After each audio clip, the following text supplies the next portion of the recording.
저희 같은 경우에는 요리가 굉장히 중요하고 네네. 먹는 게 굉장히 중요하고 주방 공간이 굉장히 중요했었던 것 같아요. 방 하나를 터서 다이닝 공간을 만들고 누구가 왔을 때 가족들이랑 서로 대화할 수 있는 대면형 주방이 된 거죠.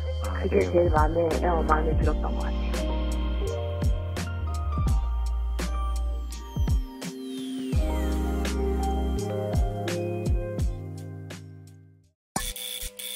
안녕하세요, 디프로그입니다. 제가 지금 나와 있는 곳은 52평형 아파트예요. 저희가 진행했던 현장인데 2011년에 준공이 된 아파트입니다. 지금이 2022년이니까 11년 정도가 됐죠. 딱 리모델링이 필요한 시점인 것 같아요. 먼저 여기 고객님들에 대해서 이야기를 해볼게요. 여기 고객님은 부부 2분에 따님이 2분이 있으세요. 그리고 또 아버님이 1분 계시고요. 5 가족이 사는 집인데 5 가족에게 맞는 레이아웃을 제안드려서 멋진 공간이 완성이 되었습니다. 고객님의 니즈를 몇 가지 말씀드려 볼게요. 공용부에서 온 가족이 모여서 지내는 것을 원하셔서 공용부에 대해서 굉장히 고민을 많이 했던 현장입니다. 사실 식탁 놓을 자리가 마땅치가 않았었거든요. 요리하는 사람 입장에서 식탁과 주방의 거리가 굉장히 길었어요. 방 하나를 터서 다이닝 공간을 만들고 결과적으로는 지금 요리를 하고 누구가 왔을 때 가족들이랑 서로 대화할 수 있는 대면형 주방이 된 거죠. 그게 네. 제일 마음에 들었던 것 같아요. 저희가 누굽니까? 해냈습니다. 저희가 이 현장을 어떻게 마무리했는지 저희 이 현장을 맡아주신 장준호 팀장님이 공간 곳곳을 소개해 드릴 거예요. 저희 회사 에이스입니다. 장준호 팀장님, 공간 소개 부탁드릴게요. 네, 안녕하세요. 이번 현장을 맡게 된 디자이너 장준호라고 합니다. 우선 현관부터 말씀을 드릴게요. 기존 현관 같은 경우에는 신발장이 양옆으로 쫙 들어가 있는 형태의 현관이었어요. 양쪽에 신발장 모두를 사용할 필요는 없다고 생각이 됐고, 신발도 편하게 신고 묶고 할 수 있도록 벤치를 만들어 드렸습니다. 남편분이 아니면은 뭐 부모님이 이제 퇴근을 하고 문을 열고 딱 들어왔을 때 이제 저희가 벤치 위에 조명을 이제 하나 예쁜 조명을 놔드렸거든요. 딱 문을 열고 부모님이 딱 퇴근을 했을 때 그 조명불이 딱 켜지게 될 거예요. 그럼 아이들은 그 불이 켜진 그 조명을 보고 아버지가 왔다, 아니 어머니가 왔다 라고 생각을 하게 되겠죠. 저는 조명과 부모님의 존재를 좀 연결시키고 싶었어요. 저희 현장에 들어간 조명 중에 가장 독특한 디자인의 조명을 설치를 했거든요. 아이들의 유년기 기억 속에 그 현관 벤치와 그 현관 위에 조명이 좀 특별한 기억으로 남을 수 있도록 하는 바람으로 설치해봤습니다.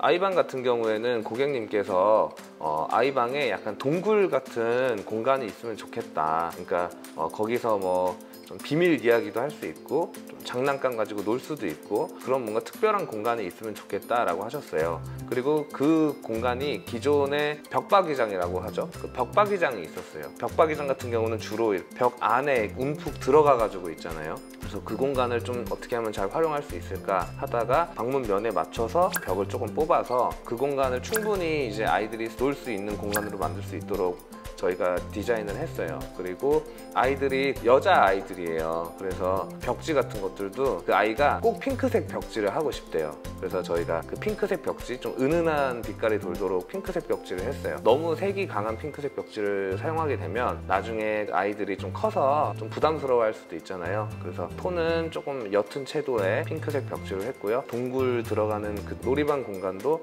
아치 형태로 풀어서 저희가 만들어 드렸습니다. 우선 고객님 설문지 내용을 보면 가족이 되게 화목하게 지내는 가족이에요. 이야기를 서로 많이 하고 애정 표현도 많이 한다고 하고 소통이 되게 많은 집이거든요. 근데 이 집이 자칫 넓어서 방을 많이 만든다거나 그렇게 이렇게 공간을 많이 구획을 하게 되면 자연스럽게 공용부가 줄어들게 되고 좀 소통에 있어서 좀 더 답답할 수도 있고 소통이 좀 줄어들 수도 있을 거라는 생각을 했어요. 그래서 저희가 이전 시안을 한번 드렸었을 때는 좀 공용부가 적은 디자인을 저희가 한번 드렸었거든요. 근데 고객님께서 그 부분을 조금 걱정을 하셨어요. 그래서 저희가 그 의견을 적극적으로 반영을 해서 공용부를 최대한 넓히고 공용부 어느 공간에서도 한 사람도 소외되지 않도록 좀 신경을 많이 썼습니다. 그리고 고객님 같은 경우에는 설문지 내용을 보면 손님을 자주 초대를 하신대요. 2주에 한 번꼴로 주로 손님들이 오신다고 하고 그리고 주변 아주머니들이랑도 잘 지내시나 봐요. 그래서 아주머니들도 자주 놀러 오시고 해서 이야기를 나눌 수 있는 공간이 돋보이고 예뻐 보여야 된다는 생각을 많이 하게 됐습니다. 그래서 그래서 저희가 좀 어떻게 보면은 약간 획기적인 레이아웃이라고도 할 수 있지만 이제 기존 방 하나를 털어서 그 공간을 다이닝 공간으로 만들었어요. 그래서 딱 집에 들어왔을 때 이 집의 주인공이 뭐냐 하면은 어떻게 보면 다이닝 공간이다 라고 말할 수도 있을 것 같아요. 왜냐하면 일반적인 집에서 그렇게 독립적인 다이닝 공간이면서도 주변 공용부가 되게 소외되지 않게끔 뻥 뚫려 있는 그런 다이닝 공간을 만들기가 쉽지가 않아요. 근데 이번에는 구조 자체도 너무 잘 되어 있었고 저희가 레이아웃을 좀 효율적으로 잘 짜서 다이닝 공간이 엄청 돋보일 수 있게 만들었습니다. 아이들 재워놓고 이제 저희가 이사 온 지 오래되진 않았지만 아이들 재워놓고 신랑이랑 이제 맥주 한잔 하면서 이렇게 샹들리에가 있는 이 다이닝룸에서 서로 얘기를 하면서 되게 한순간에 삶이 굉장히 업그레이드 된 느낌이 받았거든요. 이제 아일랜드 같은 경우에는 저희가 일반적인 인쇼 스타일의 아일랜드는 주로 샤시와 아일랜드가 평행한 구조로 이제 저희가 디자인을 해요. 근데 이번 현장 같은 경우에는 그 다이닝 공간을 마주보는 형태가 그 샤시와 수직인 형태였어요. 근데 저희가 굳이 그런 상황에서 그 평행인 거를 맞출 필요는 없다고 생각을 했고 오히려 다이닝 공간과 이제 아일랜드 그리고 건너편의 거실까지 저희가 한꺼번에 소통을 하려면 샤시와 평행인 레이아웃보다는 샤시와 수직인 형태가 모든 곳과 소통을 할 수 있는 형태라고 생각을 했습니다. 고객님들이 이제 손님을 초대할 때 아일랜드에서도 충분히 오며 가며 이야기를 할 수 있을 정도로 엄청 거대한 아일랜드가 탄생이 되었습니다. 그리고 이번 현장은 공용부 안에 거실도 들어가 있고 넓은 주방 공간도 들어가 있고 또 넓은 다이닝 공간까지 다 들어가 있어요. 근데 이게 효율적으로 나올 수 있었던 거는 방 하나를 저희가 공용부로 편입시킨 역할도 있었고 무엇보다 주방과 거실을 바꿨기 때문에 저희가 이 공간의 효율성을 극대화할 수 있었다고 생각을 합니다. 저는 집을 그렇게 생각해요. 집은 고객의 필요에 의해서 만들어지는 거예요. 근데 고객님이 집안에서 요리를 되게 많이 하세요. 그러면은 요리에 필요한 그런 조미료라던가 식자재들이 엄청 많잖아요. 자주 꺼낼 텐데 그 꺼내는 방법에 있어서 조금 더 편한 방식이 없을까 고민을 하면서 시공하게 되는 것들이 주로 하드웨어 같은 부속들에서 그런 것들을 많이 해결을 할 수가 있어요. 그래서 저희가 인덕션 앞쪽에 있는 키 큰 장에는 햇펠레 인출식 망장을 저희가 시공을 해드렸습니다. 그 망장 문을 당겨서 열면 거기에 조미료를 일반적인 형태보다 훨씬 더 많은 조미료를 담을 수도 있고요. 그리고 조미료를 꺼내고 뺄 때도 엄청 편하고요. 그리고 수납장의 끝부분까지 활용을 할 수가 있어요. 그 왼편의 키 큰 장에는 스페이스 타워를 저희가 설치를 해드렸어요. 그래서 아마 고객님께서 요리를 하실 때 10인분을 요리해도 충분한 수납이 되지 않을까. 하드웨어들이 이제 있을 때 좀 더 수납도 극대화하고 고객의 라이프 스타일에 맞는 하드웨어가 시공이 되었을 때 그 하드웨어는 정말 역할을 200% 한다고 생각합니다. 메라톤을 저희가 이번에 시공을 했어요. 메라톤 같은 경우는 장점이 가구 도어와 상판 그리고 미드웨이 모든 마감재를 한 가지의 텍스처로 통일을 할 수가 있어요. 그래서 마치 그 부분이 가구처럼 느껴지는 게 아니라 하나의 벽처럼 느껴질 정도로 통일감이 있었고요. 이제 기존 주방에 있던 곳을 저희가 거실로 바꿨잖아요. 그러면서 기존 주방에 있던 그 위치에 분배기가 있었어요. 그래서 저희가 이 분배기를 이동을 하느냐 아니면은 이 분배기를 어떻게 잘 가리느냐 저희가 그 고민을 많이 하다가 분배기 위치에 키 큰 장을 만들어 드리고 측면에 있는 벽과 같은 소재의 우드 필름으로 저희가 이제 시공을 했거든요. 그러다 보니까 그게 마치 그 장이 아니라 벽처럼 느껴진다는 이야기가 많았어요. 저희 오픈하우스 했을 때도 오셨을 때 어떤 분들은 거기가 당연히 벽인 줄 알았다 라고 생각하시는 분들도 있었고 이제 회사 내에서도 품평회를 했을 때 이 부분 되게 좋았던 것 같다. 어떻게 보면은 이 현장이 또 다른 신의 한 수였다. 뭐 이런 얘기도 하시고 그런 이야기들이 오고 가고 그래서 저도 기분이 되게 좋았습니다. 그리고 저희가 기존의 현관 정면에 있던 방을 구획을 다시 하면서 그 공간을 다이닝 공간으로 만들었잖아요. 근데 이제 방이 필요는 했어요. 왜냐하면 아이가 둘인데 한 공간에서 잠을 자고 할 텐데 그럼 공부를 할 것도 당연히 좀 필요하게 되잖아요. 그래서 저희가 경치가 좋은 샤시 쪽을 일부 구획을 다시 해서 그쪽을 공부방으로 만들어 드렸습니다.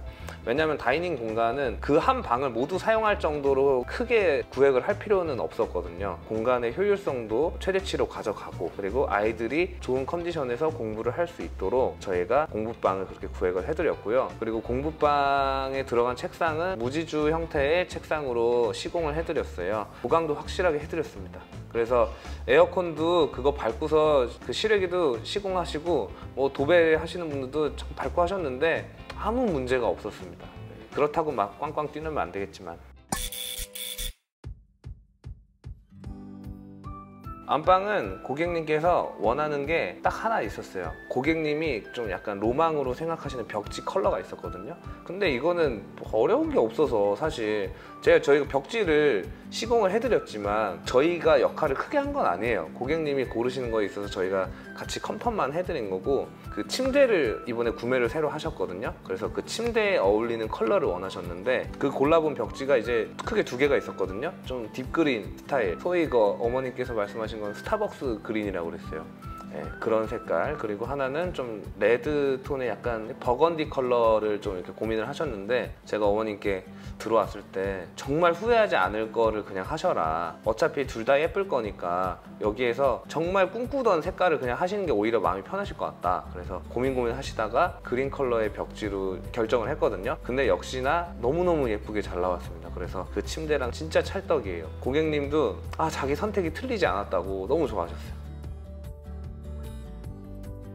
이번 고객님 같은 경우는 어느 정도 저희들을 많이 믿어주시고 그래서 큰 니즈가 막 많지 않았어요. 근데 니즈 중에 하나가 넓은 욕실을 가지고 싶고 욕조가 좀 컸으면 좋겠다. 그래서 저희가 그쪽에서는 좀 고민을 많이 했습니다. 기존 욕실이 작지가 않았는데 거기에다가 저희가 그 파우더 룸까지 조금 더 확장을 해서 엄청 큰 안방 욕실을 만들어 드렸습니다. 조정 욕조 같은 경우에도 그 조정 욕조는 한 3, 4명이 들어가서 앉아 있어도 충분한 크기의 욕조거든요. 고객님이 그걸 보시고서 자기는 목욕탕을 따로 갈 필요가 없을 것 같다. 그리고 정말 우리 집 같지 않다. 욕조가 너무 커서 담수가 어려울 것 같아서 단을 하나 만들 정도로 정말 큰 욕조가 나왔습니다. 그리고 안방 욕실과 안방 앞에 있는 파우더룸의 바닥을 저희가 똑같은 타일로 저희가 시공을 해드렸어요. 그렇게 되니까 그 파우더룸 공간까지 엄청 분위기 있는 또 파우더룸이 완성이 됐습니다. 이번 현장에서 제가 개인적으로 되게 만족했던 공간이에요. 안방 욕실을 바라봤을 때 딱 그 앵글, 그 각도 너무 예뻐요. 그리고 안방 천장에 있는 다운라이트를 저희가 안방 욕실 끝까지 라인을 다 일렬로 맞췄어요. 그래서 안방 끝에서 욕실을 바라봤을 때 그 선이 한 선으로 쫙 이어지거든요. 이건 깨야 할 디테일입니다. 어려운 거 아니에요. 우선 고객님이랑 너무 정이 많이 들어서 이제 남편분 고객님과 아내분 고객님이 있잖아요. 매일매일 번갈아 가면서 전화를 했어요. 남편 현장이 끝나면 저는 현장에 별일이 없는 날도 있어요. 근데 별일이 없는 날도 저희가 맨날 전화를 했거든요. 아내 고객님께 전화를 해서 고객님 오늘 공정 뭐 이렇게 됐습니다. 뭐 이렇게 됐어요. 고객님도 감사합니다 팀장님 이러면서 이제 잘 마무리가 되면 제가 이제 또 남편분께 바로 전화를 겁니다. 그래서 고객님 안녕하세요, 또 이렇게 됐습니다 하면 남편분이 네 감사합니다, 막 오늘도 고생하셨어요 했는데 알고 봤더니 같은 곳에 있는 거예요. 근데 저는 그것도 모르고 이제 남편분한테도 전화를 걸었다가 아내분한테도 전화를 걸었다가 하셨는데 나중에는 이제 같이 계실 때도 있다고 하더라고요. 저도 이렇게 전화를 하는 게 너무 좋은 거예요. 왜냐하면은 집이 예쁘게 만들어지고 있으니까 막 고객님께 자랑도 하고 싶고, 고객님한테 고객님 집이 이렇게 예쁘게 만들어지고 있어요, 그걸 빨리 전달을 해드리고 싶은 거예요. 그래서 그렇게 전달을 하면서 하다 보니까 고객님이랑 하루 전화를 안 해도 다음날 전화를 하면 뭔가 오랜만에 전화를 한 것 같고, 어제도 전화했어. 그리고 오늘 전화를 했는데도 그냥 만나면 바로 웃음부터 막 나오는 거예요. 막 2번, 3번 전화하라고 막 그러면서. 저는 이번 현장이 되게 사람 냄새가 많이 나는 현장이었다. 그 현장 곳곳을 둘러볼 때마다 그 고객님이 여기를 이렇게 쓰시겠지 저렇게 쓰시겠지는 막 상상을 하게 돼요. 근데 그러면 너무 기분이 좋아지죠. 이걸 이렇게 쓰시겠지, 그리고 여기 아일랜드에서 이렇게 지나가서 거실로 향할 때 이런 생각이 드시겠지, 거실에 소파에 앉아있는 남편분을 바라보면서 이런 생각을 하시겠지, 뭐 이런 것들. 햇살이 들어올 때 그 거실에 앉아서 딱 커피 한 잔 마시면서 쏟아지는 햇살을 보면서 눈을 감고 노래를 틀고 이렇게 딱 분위기를 잡고서 커피를 마실 때 행복감을 느끼시겠지?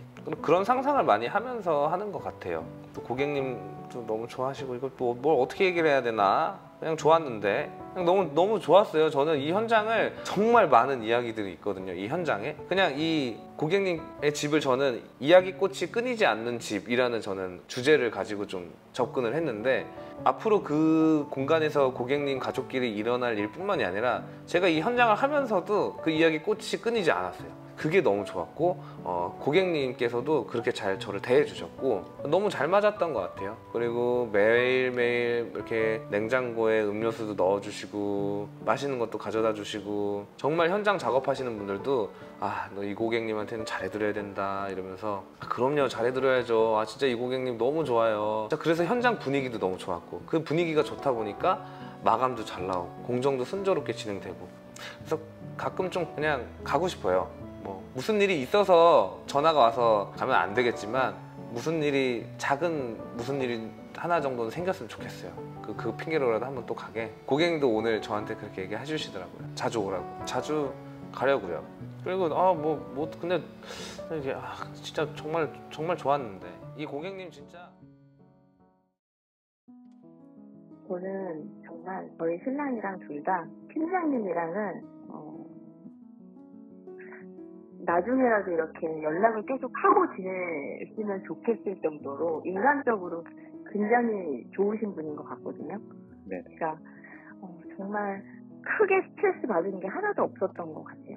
디테일한 부분까지도 다 이렇게 신경을 써주시고 본인이 살 집처럼 생각을 하신다고 얘기를 하셨는데 정말 그렇게 진행을 해주셨거든요.